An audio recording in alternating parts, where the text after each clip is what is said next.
Hello mga guys, welcome back to my vlog. Reverse forward, motor control. Natapos ko na yung wiring niya. Pasensya na sa kalat-kalat na wiring. Ang importante, makakabisado natin yung linya at saka yung mga wiring niya. Okay, iyon natin yung breaker. Okay, gumana yung indicator light. 20 volts. Try natin i-push yung forward. Dapat gagana tong ilaw na to. Okay. Okay, gumana. Good. Tapos patayin natin to. Ito naman yung reverse.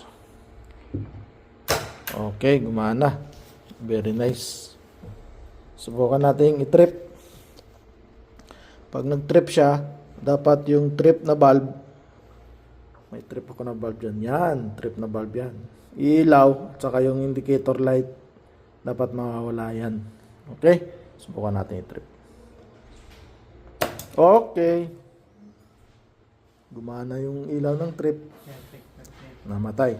So, kailangan natin i-reset para makabalik sa normal. Okay, ayos. Very nice, very nice. Start. Stop. Reverse. Very nice.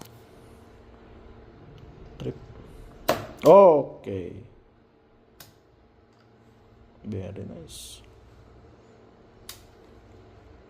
Shout out kay Rayonabia for the tutorial. Syukran.